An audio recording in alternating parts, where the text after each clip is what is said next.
that a person like Lauren reads the Bible for herself, focus on Jesus, focus on God as King, focus on God as the center, as the core of her own being, right? And let God be God there, right? And from there, right, she reads the Bible, and now reading the Bible is no longer like, oh, what does this verse say? And what is this story about? And what I like and what I don't like. Now is God, you are the center.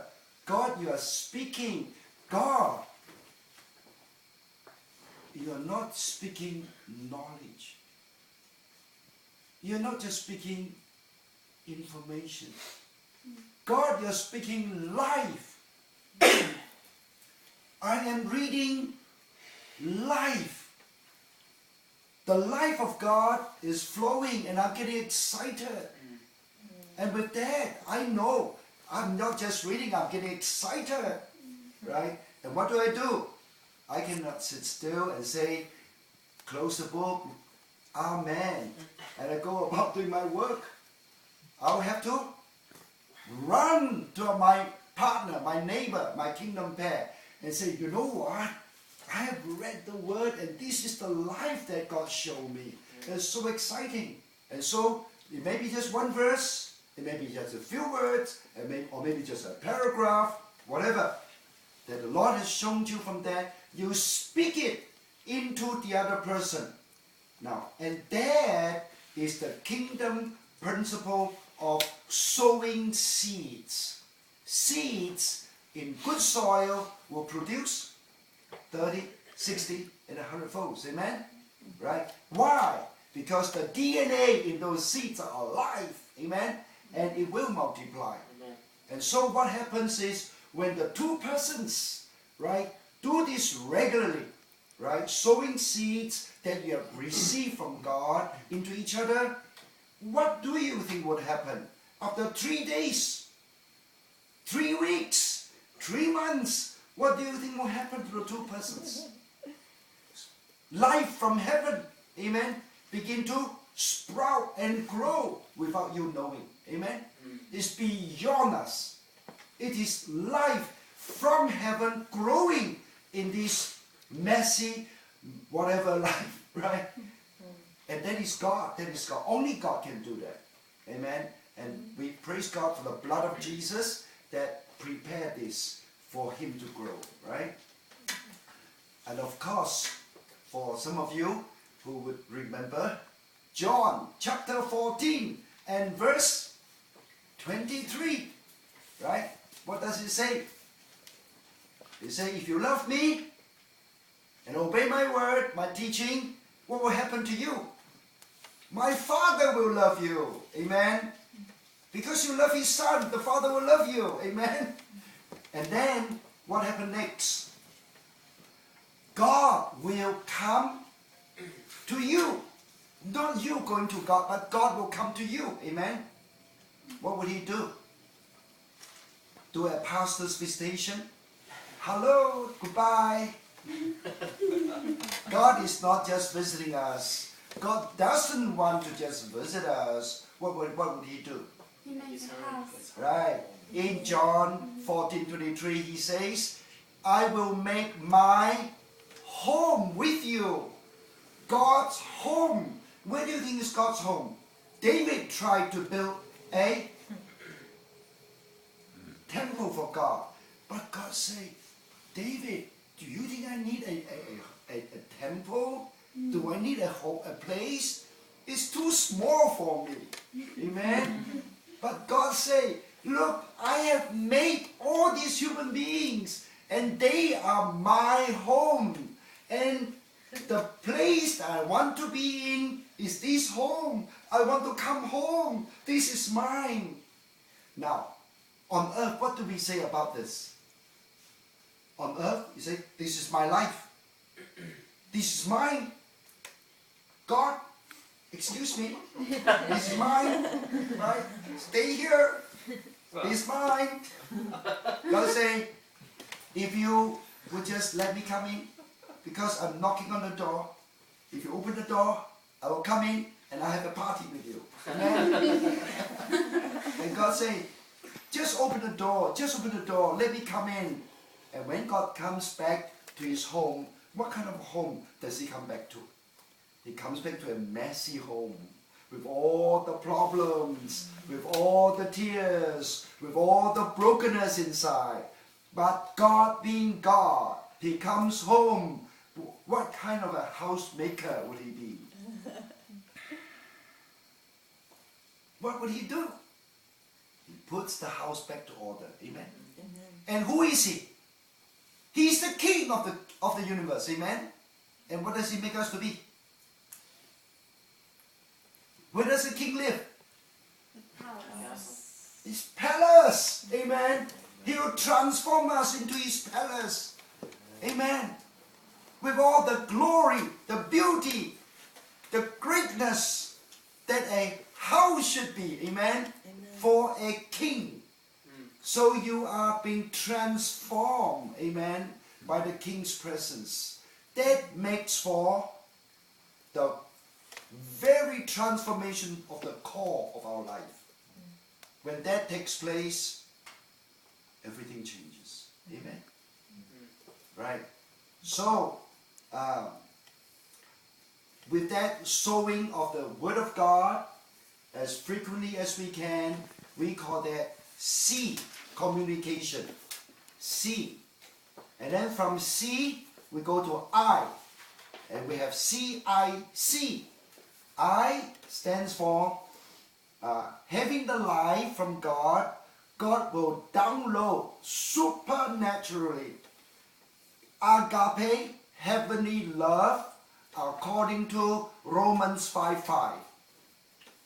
Love from heaven, love from God, flooding us, pouring into us, not drop by drop, but pouring inside. Amen? Yay. So much, amen, that we will say, Lord,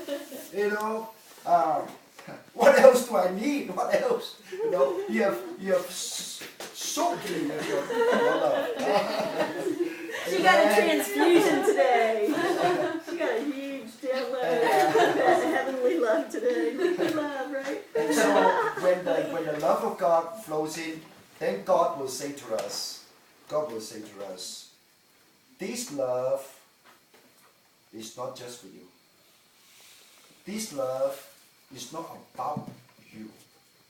This love is about me giving it all, giving to other people. And so with the partner, with the kingdom pair you have, that is what God says.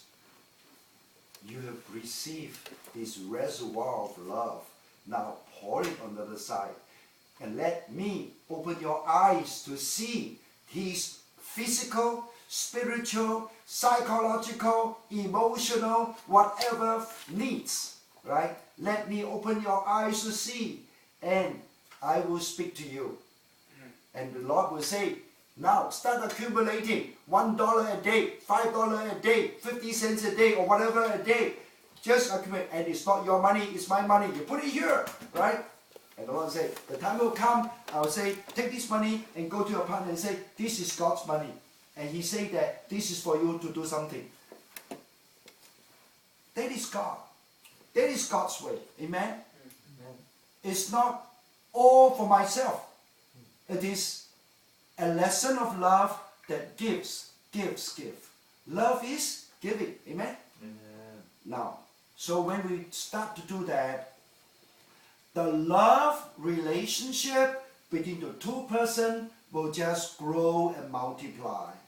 And when you do that, healing begin to take place, a restoration of a human value, right, begin to take place. That there is appreciation, there is grace, there is love, there is knowledge of, hey, I didn't know that somebody loves me like that, and you love me so much, and you have given me so much. You become God's channel of blessing for me, and I'm just finding a new life because of you, because of your obedience to God. Amen? And so what happened now? After 3 days, 3 weeks, 3 months, what happened now to this relationship? They say greater bonding, amen? A greater understanding, a greater growth of what is the indicator? What should show that this is kingdom relationship? That, Love, serving. right? Now, the indicator is this. I'm asking this because it takes us a long time to know and learn. We will begin to say that our life is not about ourselves. It's no longer about ourselves. It's not about you, not about me, it's about God. It's all about God. When we are able to say that, mean that, live that out, we know that there is kingdom life. Right? In just one pair of relationship. Amen? And it is from this C and I that we go to the third. Conscience. C for conscience now. And God will say to us, speak to us now, very simply. God says, you know what? This thing in your partner is not pleasing to me. He may not see it, but I want you with grace, gentleness, love, go and say, you know what? God says, this are not pleasing to him. And what would Doug say? Oh no, I don't want to have anything that's not pleasing, but I don't know what are they. They are my blind spots. I haven't seen them. Or yeah, I kind of know, but I have not taken them very seriously, right? So he said, let me go and pray about it. And I pray about it. And the Holy Spirit comes into action. And the Holy Spirit convict him and convict me. And he convict, yeah, you know what? Those things that the Lord says is so true about me. I've seen it now. I know they are my problem. I've given so many people problems from all these things. Now I need help. Please, let us pray. And as we do that for each other, what happens now? Righteousness. Kingdom righteousness. Seek ye first what? God's kingdom and his righteousness. And what happens? And all the rest will be added unto you. Amen. Now, so look at this relationship. All the rest, everything else we need, amen, is already promised to us. Look at how rich and how blessed this relationship is. Just one relationship, right? One person. Now, when this happens, right, God said there is another great promise that will be fulfilled. And that is in Matthew chapter 13. The kingdom chapter in Matthew, right? And verse 43. Right? Do you remember this verse? Matthew 13:43. Right? Anybody? Shine. Right? You say, the righteous shall shine like the Noonday sun. noonday sun, the brightest light, amen? Not like dim light bulbs, right? Noonday sun, shining, amen? And where do you shine? What is the environment that you shine, right? Matthew 13:43 says, you will shine like the noonday sun in your Father's kingdom. Amen? That is the only place you can get this light. Right? You will shine in your Father's kingdom. And then, in that verse, it said, those that hear, let them hear. It's so funny.